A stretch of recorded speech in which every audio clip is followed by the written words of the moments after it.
Les refus de visa commencent déjà à tomber. Et avant qu'il ne se fasse trop tard pour toi, je te propose dans cette vidéo 5 astuces que si tu mets rigoureusement en pratique, te permettront d'obtenir ton visa. La 5e astuce est la plus importante. Donc reste bien jusqu'à la fin pour ne rien rater de cette vidéo. En tout cas, ça dépend de toi. Si tu veux obtenir ton visa, tu n'as qu'à rester jusqu'à la fin. Bon, si c'est bon pour toi, c'est parti. Bonjour et bienvenue à tous dans cette nouvelle vidéo. Ici, on parle de toutes les astuces qui vont te permettre de mener à bien ton projet d'immigration pour la France particulièrement, pour venir effectuer tes études. Alors, si actuellement tu es dans cette procédure-là et que tu souhaites mettre toutes les chances de ton côté pour pouvoir mener à bien cette procédure, c'est-à-dire obtenir ton admission, obtenir ton visa, eh bien, tu n'as qu'à faire deux choses. La première chose, c'est tu t'abonnes à cette chaîne. Et la deuxième chose, c'est tu actives la cloche de notification pour ne rien rater. Parce que, comme vous l'aurez remarqué sur cette chaîne, ça fait quelques temps déjà, j'étais très pris. Mais là, la machine est maintenant en route. Donc, c'est parti, abonne-toi et like. Et bon, si c'est bon pour toi, on commence. Comme je te disais en entrée de cette vidéo, je vais te donner 5 astuces en fait qui vont te permettre de pouvoir mener à bien ton projet, monter ton dossier, bien le ficeler pour pouvoir aller obtenir ton visa.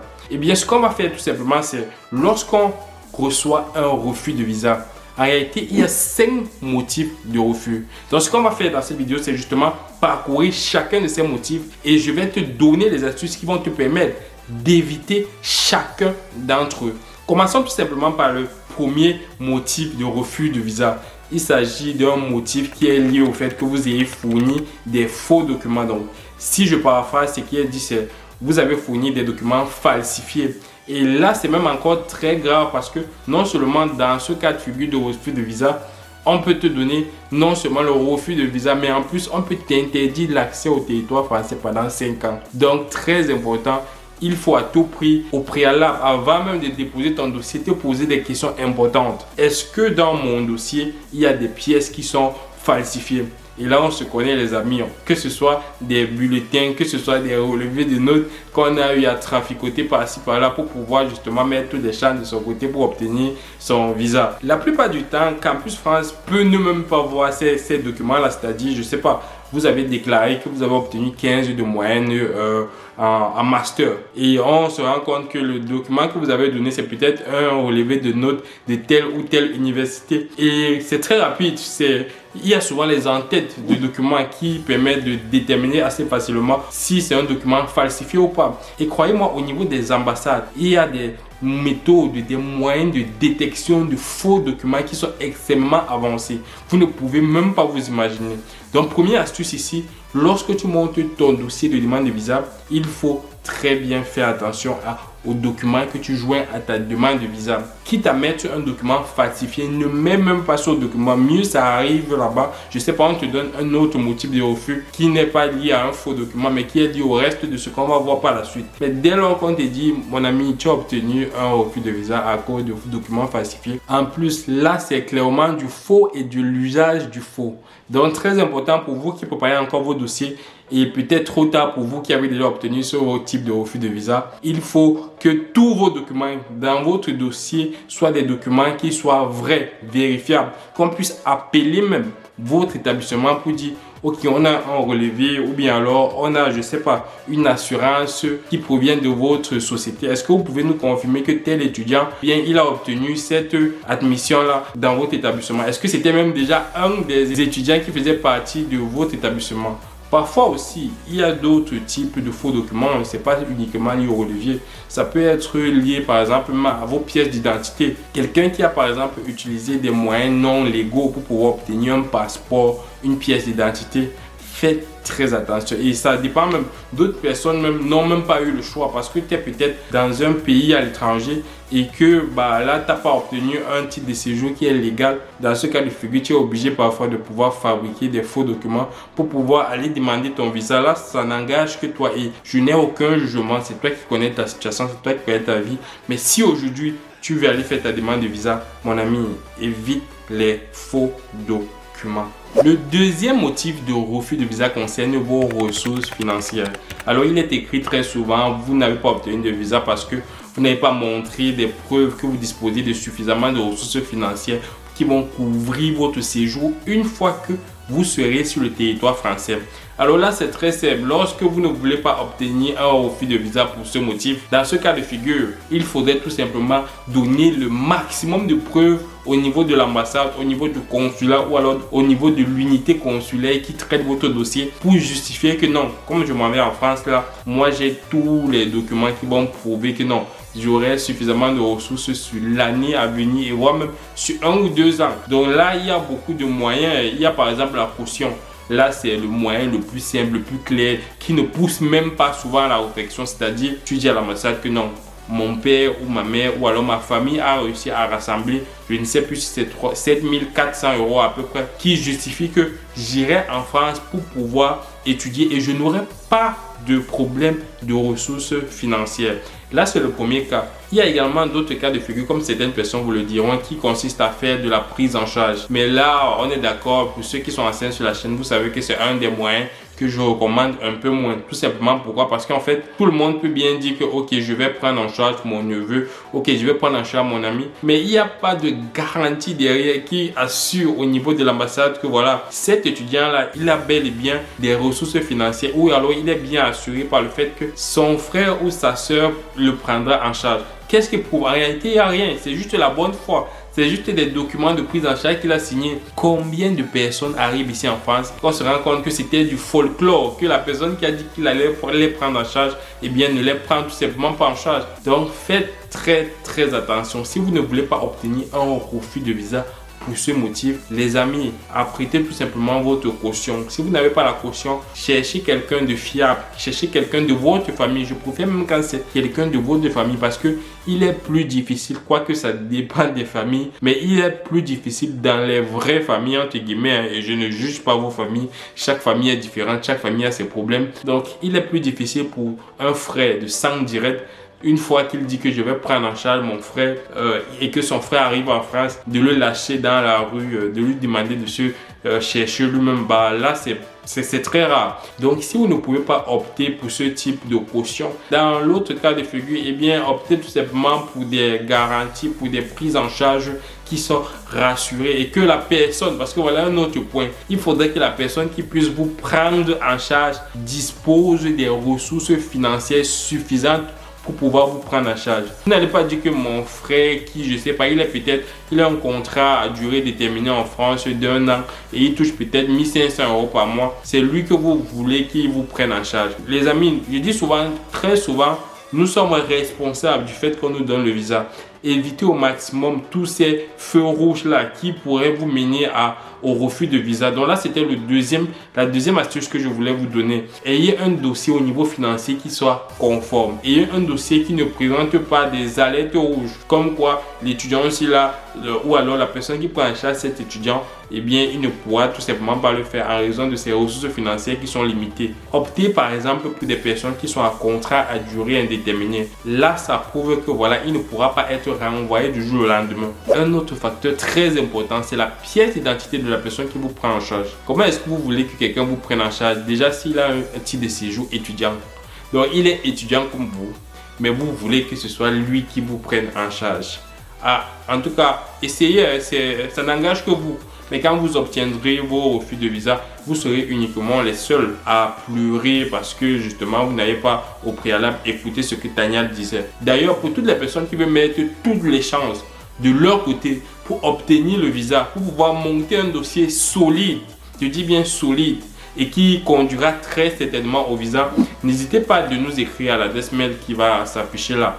Là, on a repris, la machine est vraiment en route. On va accompagner uniquement les personnes qui sont engagées elles-mêmes.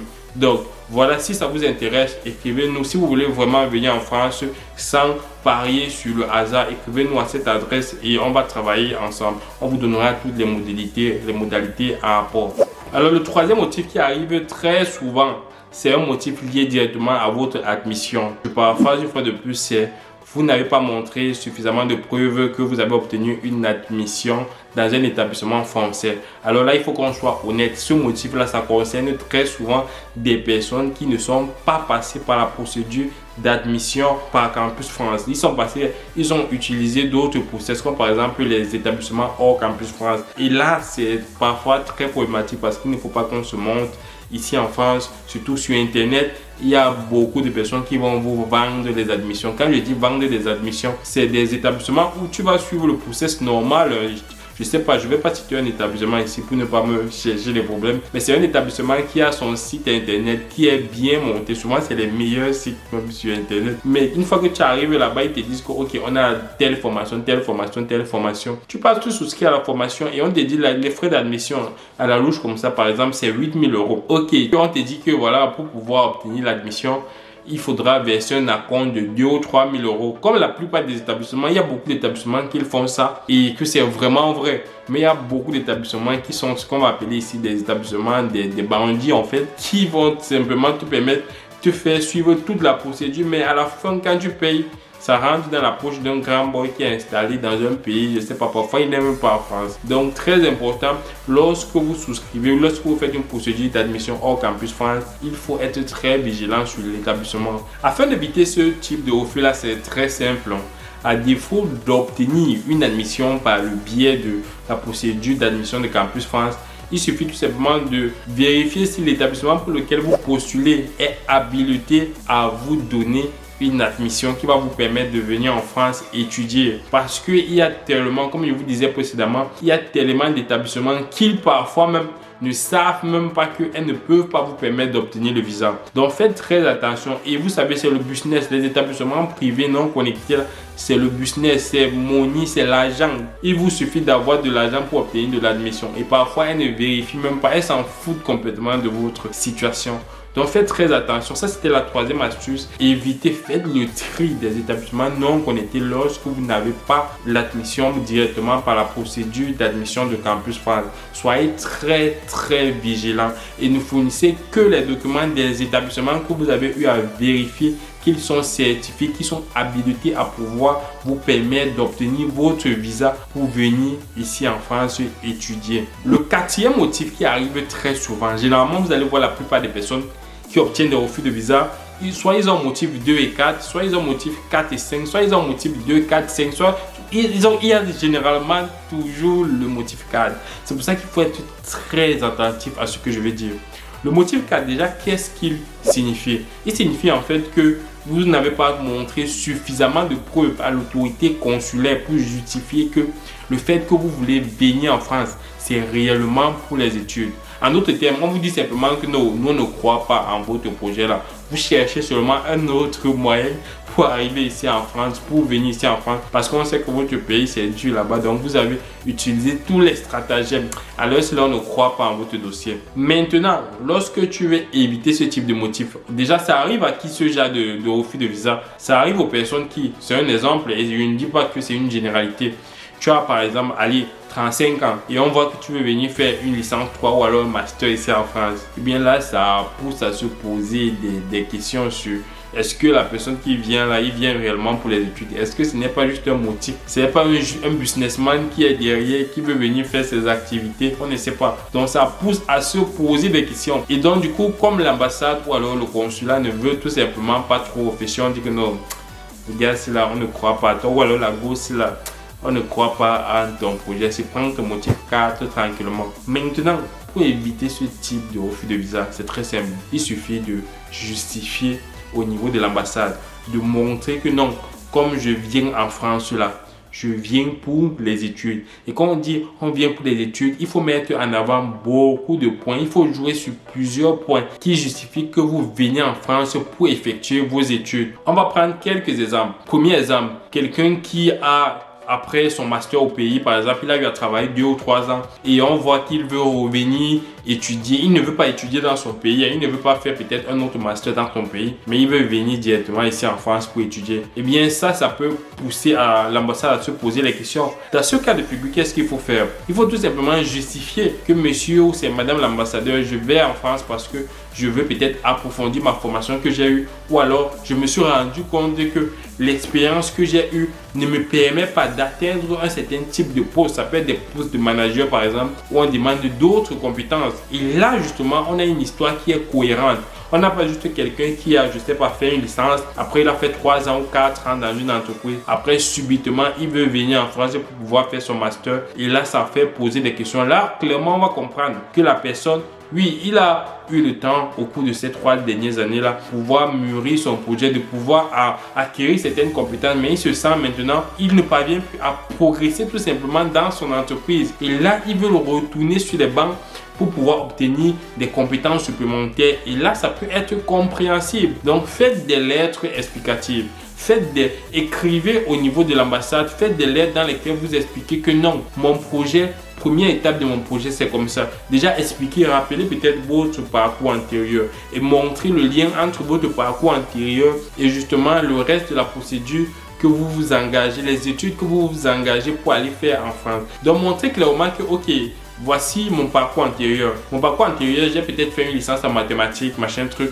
Et j'ai travaillé pendant 3 ans dans une, je sais pas, entreprise qui fait de la data. Je dis, c'est un exemple tout bête. Mais maintenant, je vais faire une formation, je sais pas, un master en data analyst qui va me permettre d'approfondir déjà l'expérience que j'ai là pour pouvoir justement demain obtenir des postes de responsabilité. Et pourquoi pas de créer une entreprise par exemple. Donc là, comme vous venez de le voir, c'est juste une manière de pouvoir raconter l'histoire. J'aime bien dire ça. Il faut pouvoir vendre même le rêve. Bien sûr, après, ce sont des personnes comme nous. Mais il faut que la personne qui lise ta lettre, s'il a le temps de le lire, parce qu'après, il ne faut pas non plus faire des lettres de 4-5 pages. Il faut que ça tienne sur une page pour pouvoir lui dire que voilà mon projet, c'est comme ci, c'est comme ça. Et que la personne, il voit qu'on a un étudiant qui est engagé. Il voit que c'est quelqu'un qui veut réellement aller pour étudier. Donc voilà, faites-le à votre sauce. Et si vous avez besoin d'accompagnement, ça c'est la plupart de nos étudiants qui ont eu à faire la demande de visa avec nous, ils connaîtront cette partie. Ça c'est l'un des secrets que nous disposons au sein de notre accompagnement.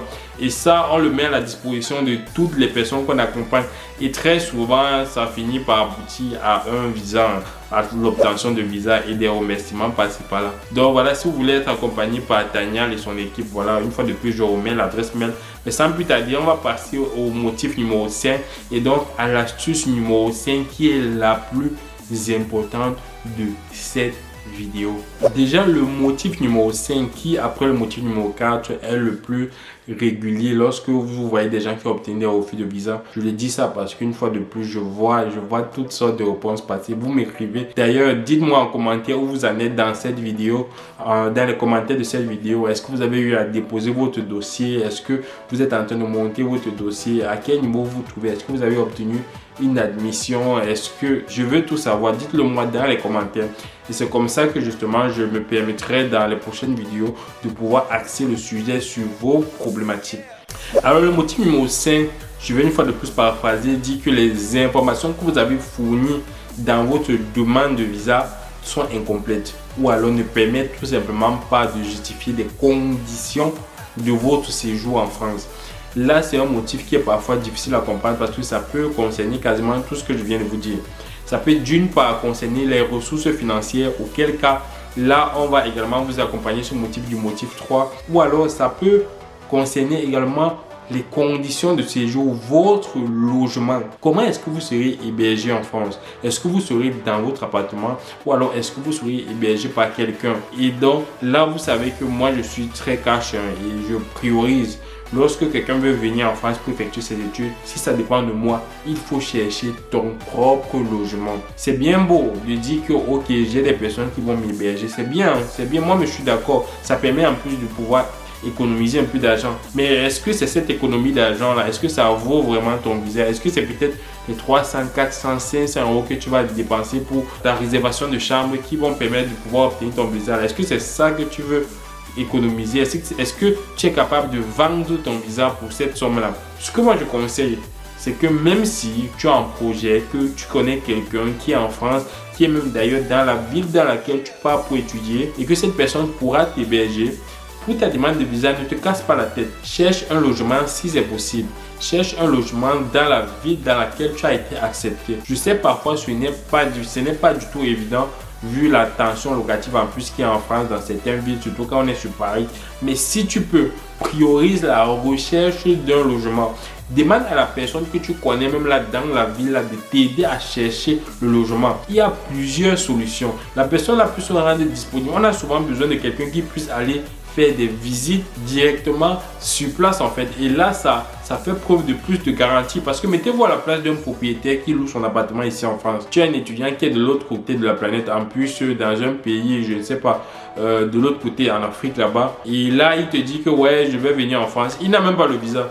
Il n'aime pas le visa, mais il veut que tu lui loues ton logement. Alors qu'il y a d'autres personnes ici en France qui, justement, sont déjà sur le territoire français et ont les ressources financières pour pouvoir prendre un logement. Je comprends que ça puisse être difficile, mais essayez au moins d'abord avant de recourir après à d'autres solutions. Et je ne vais pas ici rentrer dans les détails concernant les différentes solutions qui s'offrent à vous, mais creusez. J'avais déjà fait une vidéo d'ailleurs que je vais mettre là si ça vous intéresse. Creusez vraiment, optez pour un logement en premier et au pire, optez pour un hébergement autant pour moi. Donc voilà un peu ce que je voulais vous partager dans cette vidéo. Dites-moi si les astuces dont je viens de vous partager vous ont aidé ou alors vous avez appris quelque chose aujourd'hui en fait. Et dites-moi tout ça dans les commentaires et n'oubliez pas de liker la vidéo et on se dit à très bientôt pour un prochain épisode. Salut, ciao.